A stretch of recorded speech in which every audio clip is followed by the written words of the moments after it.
संयुक्त किसान मोर्चे ने किसान आंदोलन का किया स्थगित। 11 दिसंबर से किसान दिल्ली बॉर्डर से हटना करेंगे शुरू। 15 जनवरी को दिल्ली में होगी समीक्षा बैठक।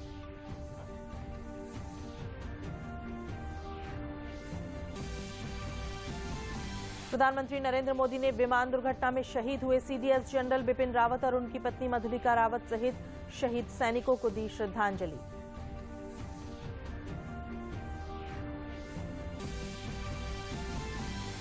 मुख्यमंत्री योगी आदित्यनाथ ने बलरामपुर में प्रधानमंत्री के प्रस्तावित कार्यक्रम स्थल का किया निरीक्षण। 11 दिसंबर को प्रधानमंत्री नरेंद्र मोदी सरयू नहर परियोजना का करेंगे राष्ट्र को समर्पित।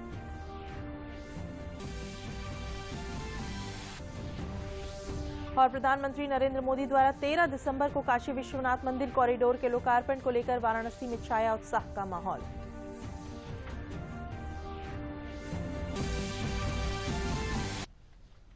नमस्कार, मैं हूं अलका सिंह और अब समाचार विस्तार से। दिल्ली के बॉर्डर पर चल रहा किसान आंदोलन अब खत्म हो गया है। इसकी संयुक्त किसान मोर्चा की ओर से औपचारिक घोषणा कर दी गई है। संयुक्त किसान मोर्चा ने दिल्ली हरियाणा के सिंधु बॉर्डर पर अहम बैठक के बाद किसान आंदोलन को स्थगित करने का ऐलान किया। इसके साथ ही बताया कि 11 दिसंबर से किसान बॉर्डर से हटना शुरू करेंगे। सरकार की तरफ से लिखित पत्र मिलने के बाद किसान इस फैसले पर सहमत हुए हैं, लेकिन 15 जनवरी को किसान मोर्चा की फिर बैठक होगी, जिसमें स्थिति की समीक्षा की जाएगी।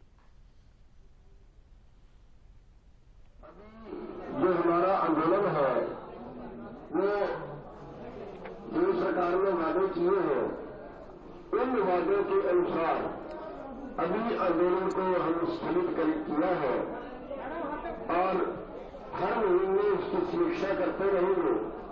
15 जनवरी को फिर एसकेएम की मीटिंग बनाई है।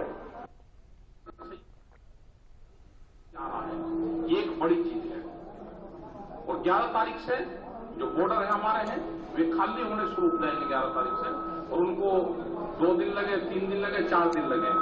आज से भी बहुत लोग उसकी पैकिंग शुरू कर दी है।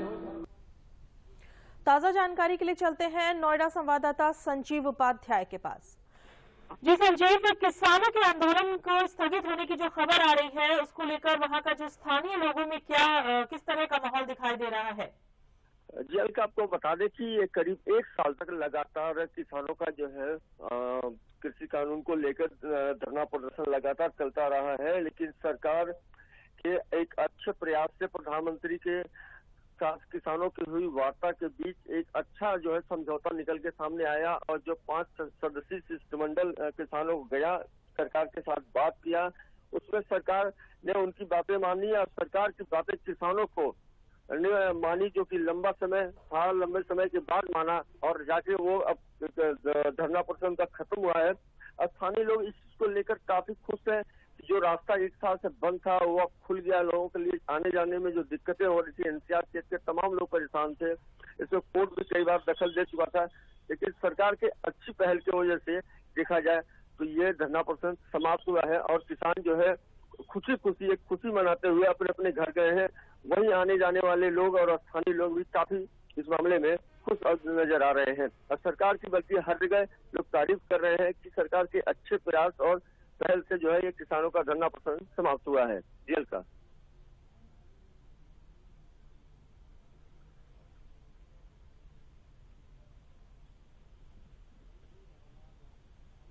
जी संजीव, बहुत बहुत धन्यवाद हमारे साथ जुड़ने के लिए और इस अहम जानकारी के लिए। दिल्ली के पालम एयरपोर्ट पर प्रधानमंत्री नरेंद्र मोदी ने सीडीएस जनरल बिपिन रावत और उनकी पत्नी मधुलिका रावत समेत 13 सैन्य कर्मियों को श्रद्धांजलि दी। प्रधानमंत्री नरेंद्र मोदी ने श्रद्धांजलि देने के बाद ट्वीट कर कहा कि सीडीएस जनरल बिपिन रावत, उनकी पत्नी मधुलिका रावत और सशस्त्र बलों के अन्य कर्मियों के समृद्ध योगदान को देश कभी नहीं भूलेगा। इससे पहले सभी के पार्थिव शरीर को वेलिंगटन से दिल्ली के पालम एयरपोर्ट लाया गया। यहां पहुंचकर प्रधानमंत्री नरेंद्र मोदी, रक्षा मंत्री राजनाथ सिंह, एनएसए अजीत डोभाल और अन्य कई सैन्य अधिकारियों ने श्रद्धांजलि अर्पित की। प्रधानमंत्री ने शहीदों के परिजनों से भी मुलाकात की और उन्हें ढाढस बंधाया। जनरल बिपिन रावत और उनकी पत्नी मधुलिका का आज दिल्ली छावनी के बराड़ स्क्वायर में पूरे सैन्य सम्मान के साथ अंतिम संस्कार किया जाएगा। अन्य शहीद सैन्य कर्मियों के पार्थिव शरीर आज उनके परिजनों को सौंपे जाएंगे और उनकी सलाह से शहीदों का अंतिम संस्कार होगा।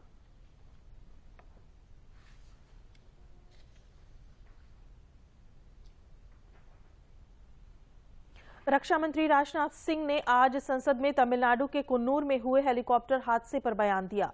हेलीकॉप्टर हादसे में सीडीएस जनरल बिपिन रावत और उनकी पत्नी समेत 11 अन्य लोगों की मौत हो गई है।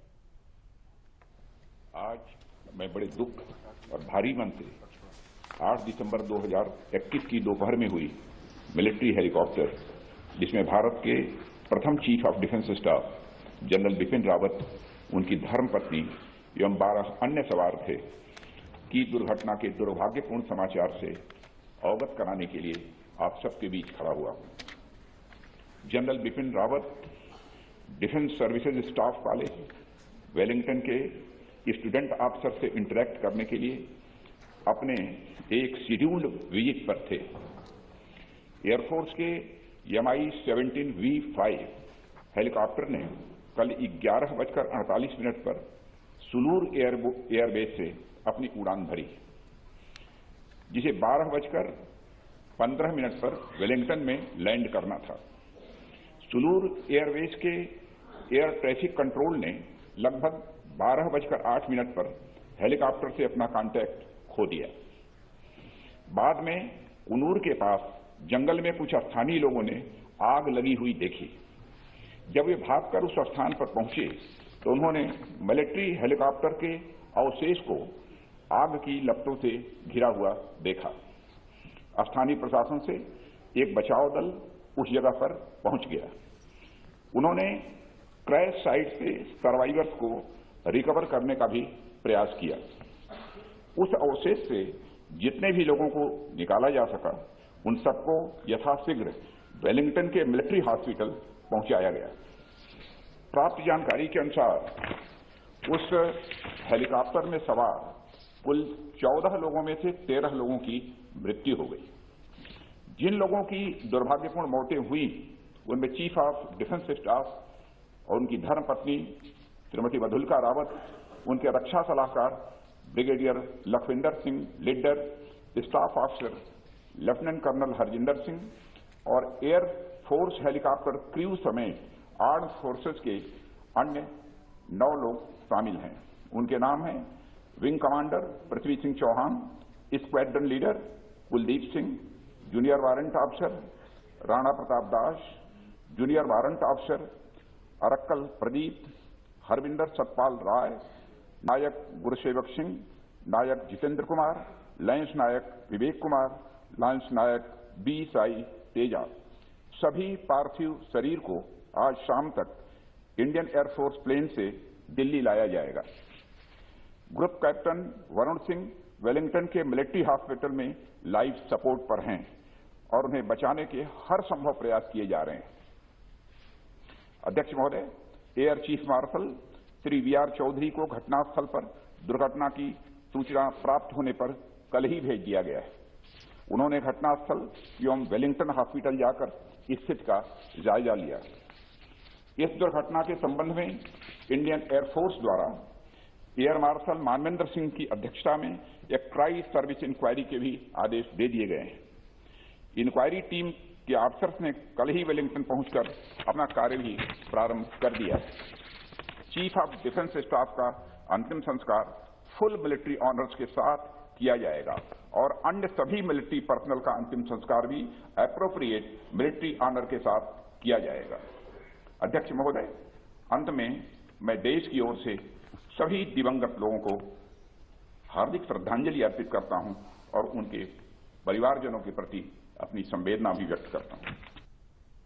रक्षा मंत्री राजनाथ सिंह ने राष्ट्रपति रामनाथ कोविंद से मुलाकात करके सीडीएस जनरल बिपिन रावत के तमिलनाडु में हुए सैन्य हेलीकॉप्टर दुर्घटना के बारे में जानकारी दी। राष्ट्रपति रामनाथ कोविंद ने ग्रुप कैप्टन वरुण सिंह के शीघ्र स्वस्थ होने और लंबी आयु की कामना की।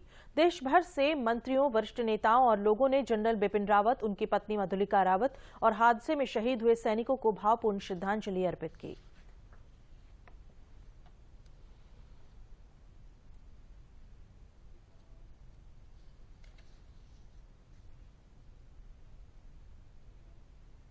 कुन्नूर हेलीकॉप्टर हादसे वाली जगह से ब्लैक बॉक्स मिलने के बाद अब हादसे के कारणों के साथ साथ इसे कॉकपिट में हुई बातचीत का पता लगाने में मदद मिलेगी।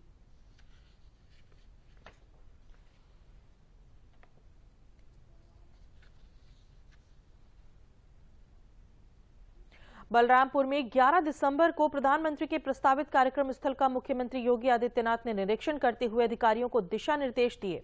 मुख्यमंत्री ने मंच, पंडाल और प्रदर्शनी स्थल का भी निरीक्षण किया। मुख्यमंत्री ने जनप्रतिनिधियों से भी मुलाकात की और तैयारियों का जायजा लिया।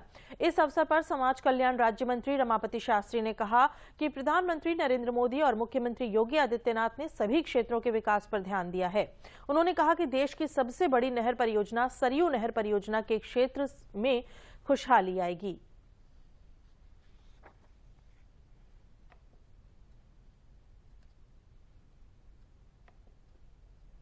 हमारे प्रधानमंत्री जो मुख्यमंत्री जी एरिया के नस्ताने नहीं, जहाँ जहाँ कमियां हैं उसको पूरा कर रहे हैं। केवल बलरामपुर की तरफ से नहीं, केवल देवी पाटन कमिश्नरी की तरफ से नहीं, जो तोहफा देने जा रहे हैं आदरणीय प्रधानमंत्री जी, ये 9 जिलों को जो जल से अभी तक अभाव में ग्रसित था, वर्षों से नहीं हो पा रहा था, उस सरयू नहर परियोजना का उद्घाटन करने जा रहे हैं। ये तो हम लोगों का सौभाग्य है कि 9 जिला इससे प्रभावित होगा और सारे लोगों को परमानेंट पानी मिलती रहेगी, चाहे सिंचाई साधन के लिए हो, चाहे पीने के पानी के लिए हो, चाहे जैसे बढ़ता हो। मुख्यमंत्री योगी आदित्यनाथ ने कल बहराइच में सरयू बैराज और श्रावस्ती के राप्ती बैराज का निरीक्षण किया। आगामी 11 दिसंबर को प्रधानमंत्री नरेंद्र मोदी सरयू नहर परियोजना को जनपद वासियों को समर्पित करेंगे। मुख्यमंत्री ने सीडीएस जनरल बिपिन रावत और हादसे में शहीद हुए लोगों के प्रति शोक संवेदना व्यक्त की। उन्होंने कहा कि सरयू नहर परियोजना बहराइच से लेकर गोरखपुर तक 9 जिलों को जोड़ेगी। मुख्यमंत्री ने कहा कि ये देश की नदी जोड़ो अभियान का एक उत्कृष्ट उदाहरण है।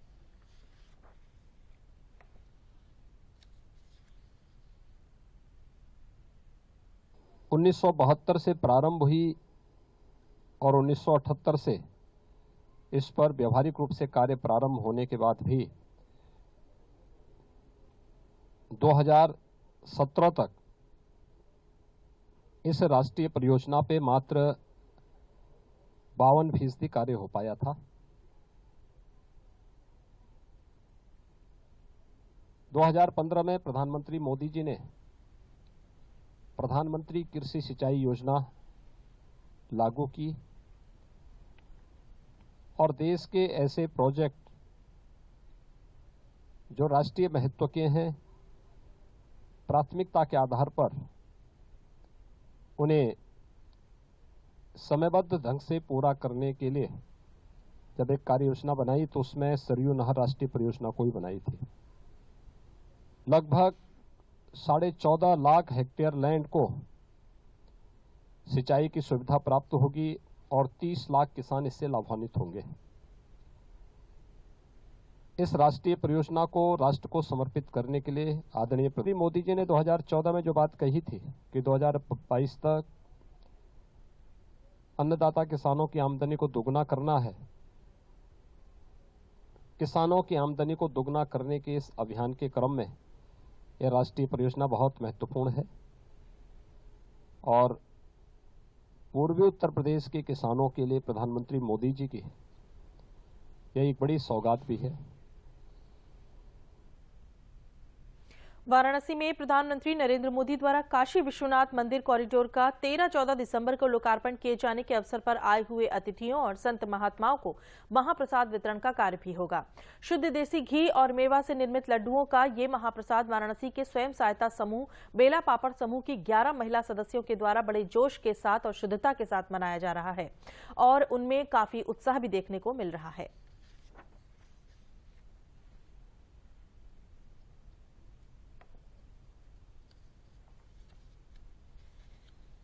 इसमें जितने भी गणमान्य व्यक्ति हमारे साधु संत और अन्य जो आमंत्री काशी विश्वनाथ धाम के लोकार्पण के समय आएंगे, उनको सभी को लोकार्पण के पश्चात प्रसाद वितरण की सुविधा बनाई गई है, जिसमें वो अपने नियत स्थान पर बैठकर प्रसाद ग्रहण कर पाएंगे। और जो इतना बड़ा ऐतिहासिक काम हो रहा है माननीय प्रधानमंत्री जी के पूरे विजन और उनकी कल्पना और उनकी प्रेरणा से उनका एक जो पूरा लोकार्पण हो रहा है, उसके पश्चात प्रसाद ग्रहण करके हम लोग अनुग्रहित होंगे कि वो हमारे साधु संत महात्मा और जितने भी हमारे यहाँ पर आमंत्री आएंगे वो काशी विश्वनाथ धाम का प्रसाद ग्रहण करके जाएंगे। ऐसा सुनने में आप।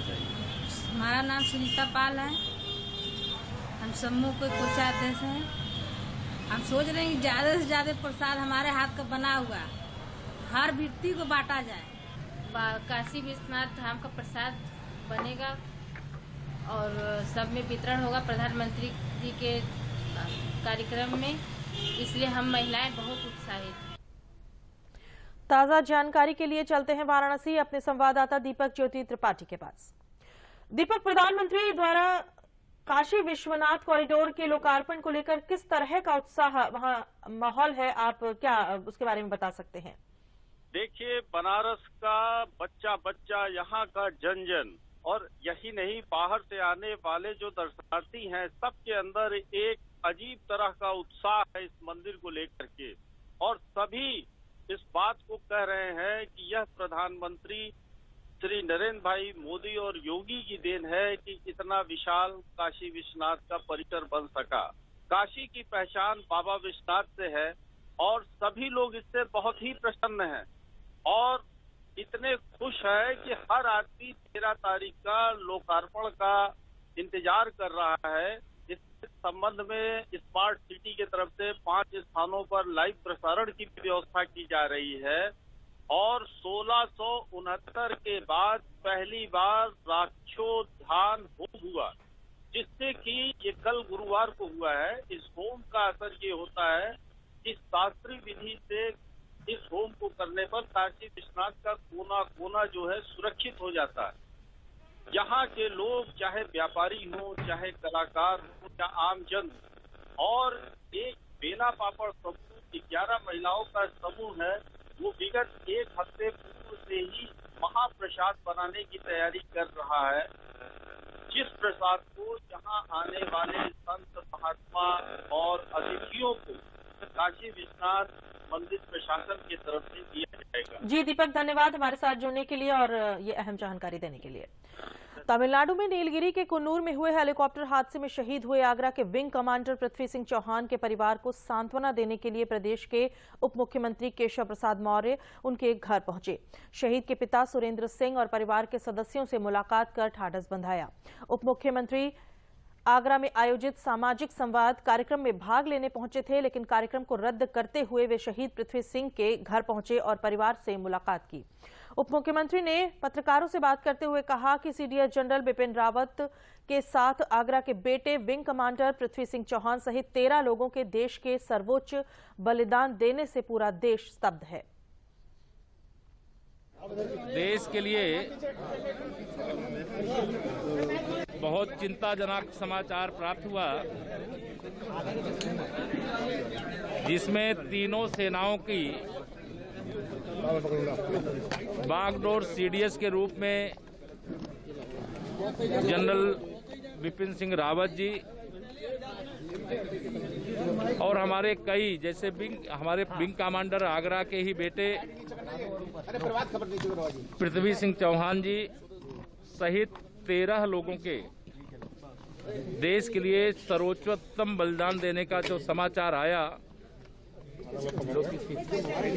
वह मैं समझता हूं कि पूरे देश को स्तब्ध करने वाला रहा है। क्योंकि आगरा में कार्यक्रम पहले से निर्धारित था, तो वह कार्यक्रम रद्द करके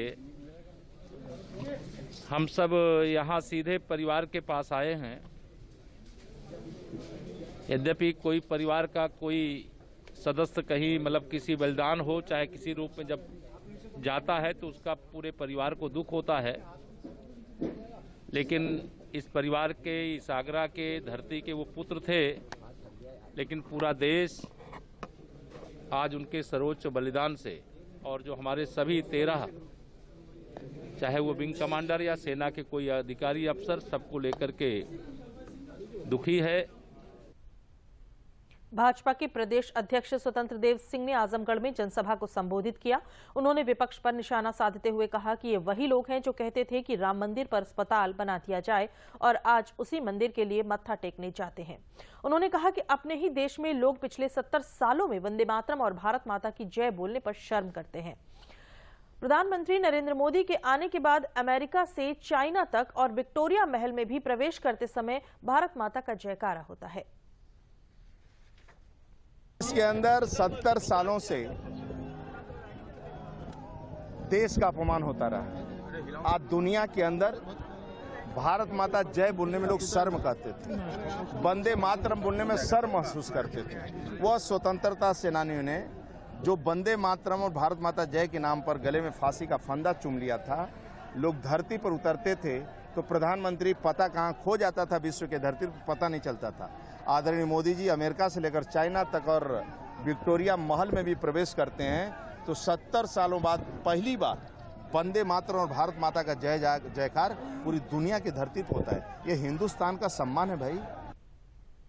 प्रदेश के कैबिनेट मंत्री राजेंद्र प्रताप सिंह मोती सिंह ने रायबरेली के गदागंज में ग्राम्य विकास और अन्य विभागों की लगभग 5 करोड़ 95 लाख रुपए से अधिक की 100 परियोजनाओं का लोकार्पण किया। इन परियोजनाओं के लोकार्पण से Deen Shah Gaura block, Dalmau block, Unchahar block, Rohania block के लाखों लोगों को लाभ मिलेगा। जनता को संबोधित करते हुए उन्होंने कहा कि देश में प्रधानमंत्री नरेंद्र मोदी और प्रदेश में मुख्यमंत्री योगी आदित्यनाथ के नेतृत्व में सबका साथ सबका विकास के मूल मंत्र पर सरकार काम कर रही है।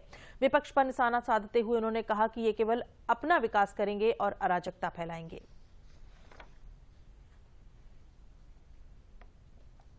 विकास किया, हम विकास करेंगे। बहुमत की सरकार 4.5 वर्ष से चला रहे हैं। 2022 में उससे ज़्यादा बहुमत की सरकार हम बनाएंगे।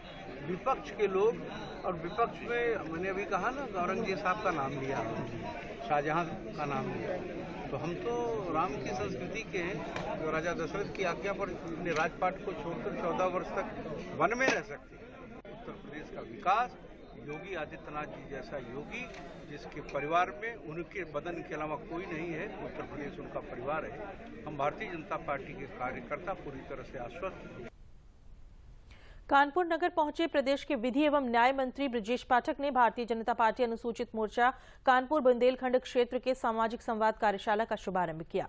इस अवसर पर उन्होंने कहा कि भाजपा कानपुर और बुंदेलखंड क्षेत्र के सामाजिक समरसता सम्मेलन का उद्देश्य है कि विभिन्न वर्गों के प्रबुद्ध लोग जैसे doctors, engineers, advocates, architect, chartered accountant जिन्होंने अपने अपने क्षेत्रों में विशेष योगदान दिया है, ऐसे लोगों से बात करके प्रधानमंत्री नरेंद्र मोदी और मुख्यमंत्री योगी के नेतृत्व में भाजपा द्वारा किए गए कार्यों का आम जनता तक पहुंचाना है। उन्होंने कहा कि कांग्रेस ने कई दशकों तक हमारे वोटों पर राज किया और दलित समाज को अपना वोट बैंक मान लिया। बाबा साहब भीमराव अम्बेडकर का असली नेतृत्व भारतीय जनता पार्टी कर रही है। कि हम सब लोग बहुत ही जिम्मेदारी के साथ अपने प्रदेश के डेवलपमेंट के लिए काम कर रहे हैं और भारतीय जनता पार्टी में आप सब जानते हैं तो जो हमारा जो वंचित वर्ग है, पीड़ित वर्ग, अगर आजादी के बाद आप देखेंगे तो बाबा साहब भीमराव अम्बेडकर जी ने जिस ढंग से आजादी में अपनी प्रमुख भूमिका निभाई और जब देश आजाद हो गया तो जानते हैं कि देश आजाद हो जाएगा और उसके बाद चलेगा कैसे, इसकी बड़ी चिंता थी। भारत के प्रणेताओं में, भारत के नीति निर्धारक लोगों की इस बात की चिंता थी, अंग्रेज तो चले जाएंगे लेकिन अब भारत को चलाएगा कैसे, चलाएगा कौन, सिस्टम कैसे बनेगा। तो बाबा साहब भीमराव अम्बेडकर ने भी बहुत प्रमुख भूमिका निभाई।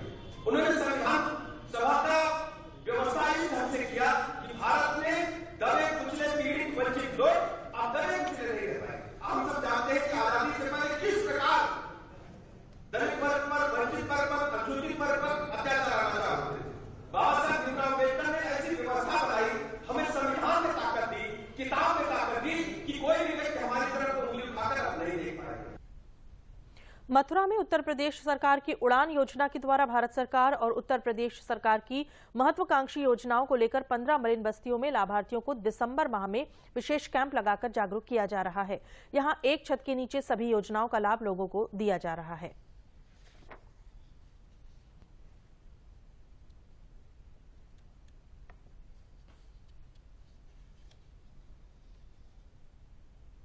यहाँ पर उड़ान जो योगी सरकार द्वारा उड़ान का प्रोग्राम किया जा रहा है, उसमें एक छत के नीचे हर विभाग ने अपना प्रतिभाग किया है और अपनी अपनी सेवाएं जो देते हैं वो बताया गया है। तो हमारे विभाग से यहाँ पर 0 से 5 वर्ष के बच्चों का, गर्भवती धात्री का अन्नप्राशन, गोद भराई, वजन लिया जाता है, उसके बारे में बताया गया है और टीकाकरण किया जाता है।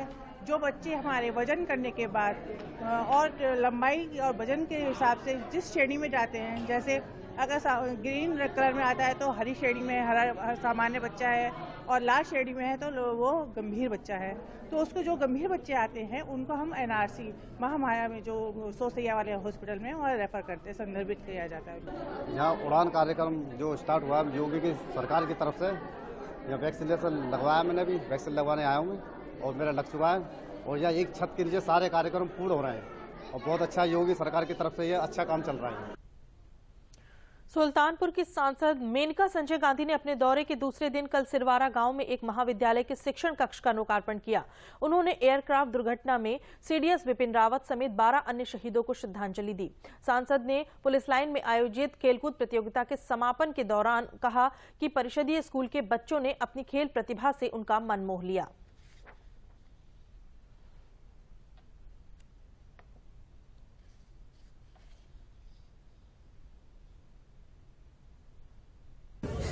बिल्कुल यकीन नहीं था कि इतने छोटे बच्चे इतना इंटरनेशनल क्लास का प्रतिभा उनके पास होगा। देख करके ये बिल्कुल इंटरनेशनल क्लास का है। अगर बस थोड़ा सा और उनको मिल जाए तो किसी भी देश के साथ कम्पीट कर सकता है। जिम्नास्टिक्स आपको मालूम है कि लोगों की मांग थी तो हमने उसके लिए प्रयास किया था और जब रेलवे की मीटिंग्स होती है तो हमारे लोग जा करके ये मांग करते हैं। तो ये जो डी रिजर्वेशन किया गया है वो भी एक बहुत तगड़ी देन है, उपलब्धि है और सौगात है इस क्षेत्र के लिए हमारी तरफ से।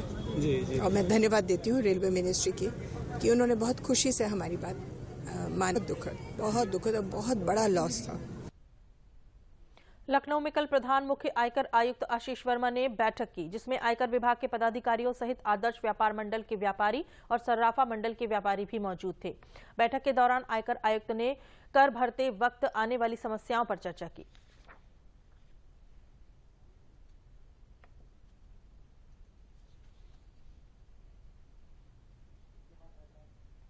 इस मीटिंग का उद्देश्य था लोगों में आयकर भरने के प्रति जागरूकता पैदा करने की, क्योंकि जैसा कि आप लोग जानते हैं कि आयकर जो है 4 किस्तों में लिया जाता है एडवांस टैक्स। ये जून, सितंबर, दिसंबर और मार्च में। 15 दिसंबर ये तीसरी किस्त भरने का समय है। तो इसी को ध्यान में रखते हुए हम लोगों ने एक पहल की है जिसमें कि सभी आयकर दाता जो लखनऊ रीजन में हैं उनसे संपर्क साधा जाए। इसके तहत हमने सबसे पहले 6 दिसंबर को एक साइक्लोथॉन का आयोजन किया, जो पूरे हमारे रीजन में एक साइकिल के माध्यम से लोग जा रहे हैं। हमारे कुछ अधिकारी हैं और साथ में प्रोफेशनल साइकिलिस्ट भी हैं। वो लोगों में ये मैसेज फैला रहे हैं कि आपको अपनी टैक्स सही समय पर और ईमानदारी से देना चाहिए। अंत में प्रमुख समाचार एक बार फिर।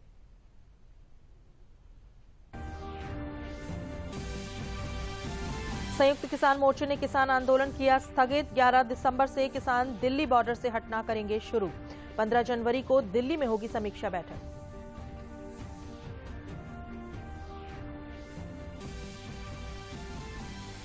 प्रधानमंत्री नरेंद्र मोदी ने विमान दुर्घटना में शहीद हुए सीडीएस जनरल बिपिन रावत और उनकी पत्नी मधुलिका रावत सहित शहीद सैनिकों को दी श्रद्धांजलि।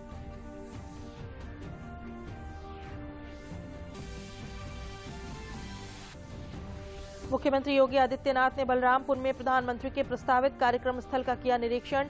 11 दिसंबर को प्रधानमंत्री नरेंद्र मोदी सरयू नहर परियोजना करेंगे राष्ट्र को समर्पित।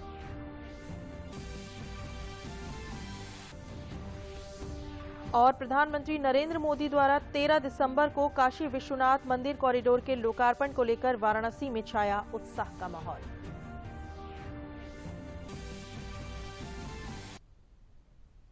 इसी के साथ समाचार समाप्त हुए। नमस्कार।